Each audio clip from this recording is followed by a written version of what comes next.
The First Epistle of Peter. Chapter 1. Peter, an apostle of Jesus Christ, to the pilgrims of the dispersion in Pontus, Galatia, Cappadocia, Asia, and Bithynia, elect according to the foreknowledge of God the Father, in sanctification of the Spirit, for obedience and sprinkling of the blood of Jesus Christ. Grace to you, and peace be multiplied. Blessed be the God and Father of our Lord Jesus Christ, who according to his abundant mercy has begotten us again to a living hope through the resurrection of Jesus Christ from the dead, to an inheritance incorruptible and undefiled, and that does not fade away, reserved in heaven for you, who are kept by the power of God through faith for salvation, ready to be revealed in the last time. In this you greatly rejoice, though now for a little while, if need be, you have been grieved by various trials, that the genuineness of your faith, being much more precious than gold that perishes, though it is tested by fire, may be found to praise, honor, and glory at the revelation of Jesus Christ, whom having not seen, you love. Though now you do not see him, yet believing, you rejoice with joy inexpressible and full of glory, receiving the end of your faith, the salvation of your souls. Of this salvation the prophets have inquired and searched carefully, who prophesied of the grace that would come to you, searching what manner of time the Spirit of Christ who was in them was indicating when he testified beforehand the sufferings of Christ and the glories that would follow. To them it was revealed that not to themselves but to us they were ministering the things which now have been reported to you, through those who have preached the gospel to you by the Holy Spirit sent from heaven, things which angels desire to look into. Therefore, gird up the loins of your mind, be sober, and rest your hope fully upon the grace that is to be brought to you at the revelation of Jesus Christ. As obedient children, not conforming yourselves to the former lusts, as in your ignorance, but as he who called you is holy, you also be holy in all your conduct, because it is written, "Be holy, for I am holy." And if you call on the Father, who without partiality judges according to each one's work, conduct yourselves throughout the time of your stay here in fear, knowing that you were not redeemed with corruptible things, like silver or gold, from your aimless conduct received by tradition from your fathers, but with the precious blood of Christ, as of a lamb without blemish and without spot. He indeed was foreordained before the foundation of the world, but was manifest in these last times for you who through him believe in God, who raised him from the dead and gave him glory, so that your faith and hope are in God. Since you have purified your souls in obeying the truth through the Spirit, in sincere love of the brethren, love one another fervently with a pure heart, having been born again, not of corruptible seed, but incorruptible, through the word of God which lives and abides forever. Because all flesh is as grass, and all the glory of man as the flower of the grass. The grass withers and its flower falls away, but the word of the Lord endures forever. Now this is the word which by the gospel was preached to you. Chapter 2. Therefore, laying aside all malice, all deceit, hypocrisy, envy, and all evil speaking. As newborn babes, desire the pure milk of the word, that you may grow thereby, if indeed you have tasted that the Lord is gracious. Coming to him as to a living stone, rejected indeed by men, but chosen by God and precious. You also, as living stones, are being built up a spiritual house, a holy priesthood, to offer up spiritual sacrifices acceptable to God through Jesus Christ. Therefore, it is also contained in the scripture, "Behold, I lay in Zion a chief cornerstone, elect, precious, and he who believes on him will by no means be put to shame." Therefore, to you who believe, he is precious. But to those who are disobedient, the stone which the builders rejected has become the chief cornerstone, and a stone of stumbling and a rock of offense. They stumble, being disobedient to the word to which they also were appointed.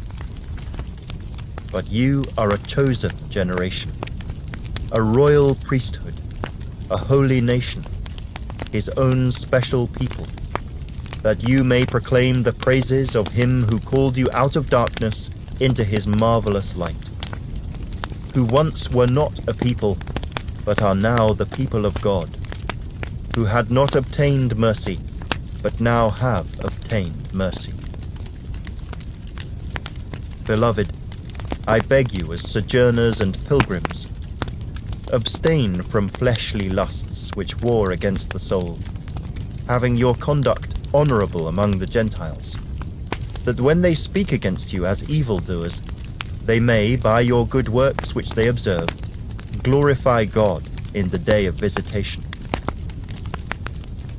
Therefore, submit yourselves to every ordinance of man for the Lord's sake, whether to the king as supreme, or to governors, as to those who are sent by him for the punishment of evildoers, and for the praise of those who do good. For this is the will of God, that by doing good you may put to silence the ignorance of foolish men. As free, yet not using liberty as a cloak for vice, but as bondservants of God. Honor all people. Love the brotherhood. Fear God. Honor the king. Servants, be submissive to your masters with all fear, not only to the good and gentle, but also to the harsh.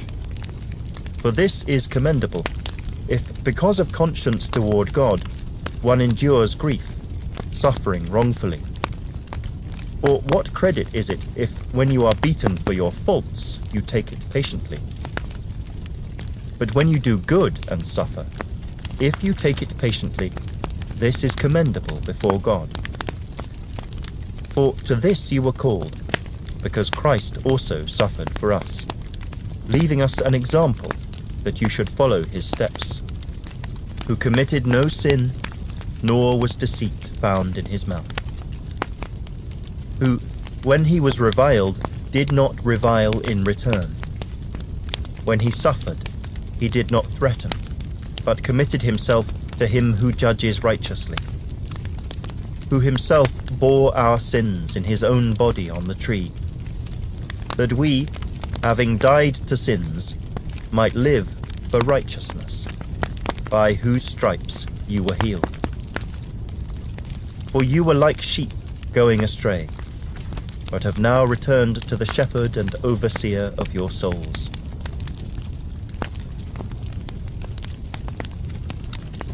Chapter 3. Wives, likewise, be submissive to your own husbands, that even if some do not obey the word, they, without a word, may be won by the conduct of their wives, when they observe your chaste conduct accompanied by fear. Do not let your adornment be merely outward, arranging the hair, wearing gold, or putting on fine apparel. Rather, let it be the hidden person of the heart, with the incorruptible beauty of a gentle and quiet spirit, which is very precious in the sight of God. For in this manner, in former times, the holy women who trusted in God also adorned themselves, being submissive to their own husbands, as Sarah obeyed Abraham, calling him Lord, whose daughters you are, if you do good, and are not afraid with any terror. Husbands, likewise, dwell with them with understanding, giving honor to the wife, as to the weaker vessel, and as being heirs together of the grace of life, that your prayers may not be hindered. Finally, all of you be of one mind, having compassion for one another. Love as brothers.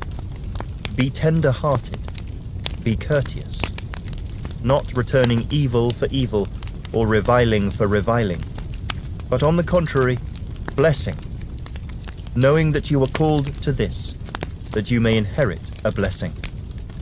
For he who would love life and see good days, let him refrain his tongue from evil, and his lips from speaking deceit. Let him turn away from evil and do good. Let him seek peace and pursue it. For the eyes of the Lord are on the righteous, and his ears are open to their prayers. But the face of the Lord is against those who do evil. And who is he who will harm you if you become followers of what is good? But even if you should suffer for righteousness' sake, you are blessed. And do not be afraid of their threats, nor be troubled. But sanctify the Lord God in your hearts, and always be ready to give a defense to everyone who asks you a reason for the hope that is in you, with meekness and fear, having a good conscience, that when they defame you as evildoers, those who revile your good conduct in Christ may be ashamed. For it is better, if it is the will of God, to suffer for doing good than for doing evil. For Christ also suffered once for sins, the just for the unjust, that he might bring us to God, being put to death in the flesh, but made alive by the Spirit, by whom also he went and preached to the spirits in prison, who formerly were disobedient, when once the divine long-suffering waited in the days of Noah, while the ark was being prepared, in which a few, that is, 8 souls, were saved through water. There is also an antitype which now saves us, baptism, not the removal of the filth of the flesh, but the answer of a good conscience toward God, through the resurrection of Jesus Christ, who has gone into heaven and is at the right hand of God, angels and authorities and powers having been made subject to him. Chapter 4. Therefore, since Christ suffered for us in the flesh, arm yourselves also with the same mind.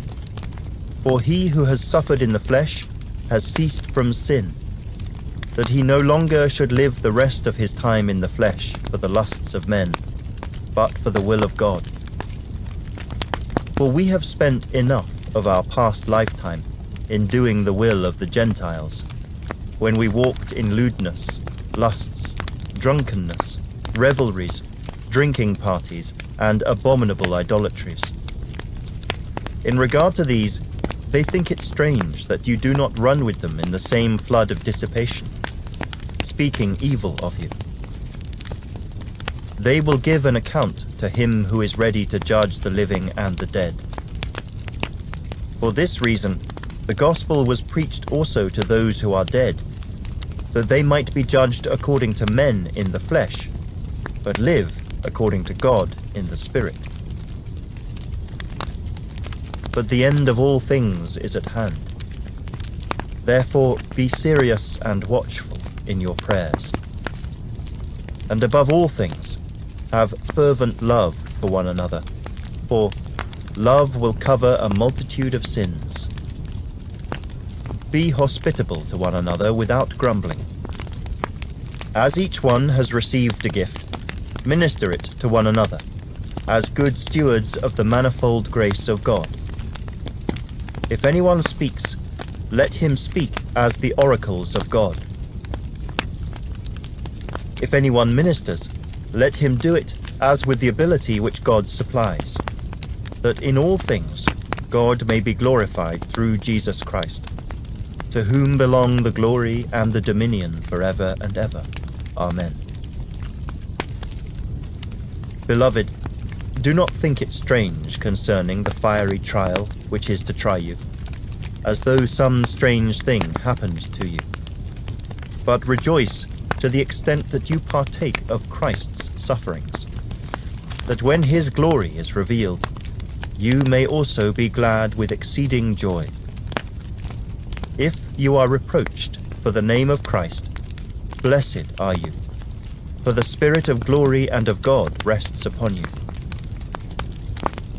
On their part he is blasphemed, but on your part he is glorified. But let none of you suffer as a murderer, a thief, an evildoer, or as a busybody in other people's matters. Yet if anyone suffers as a Christian, let him not be ashamed, but let him glorify God in this matter.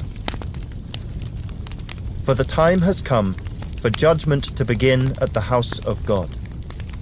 And if it begins with us first, what will be the end of those who do not obey the gospel of God? Now, if the righteous one is scarcely saved, where will the ungodly and the sinner appear?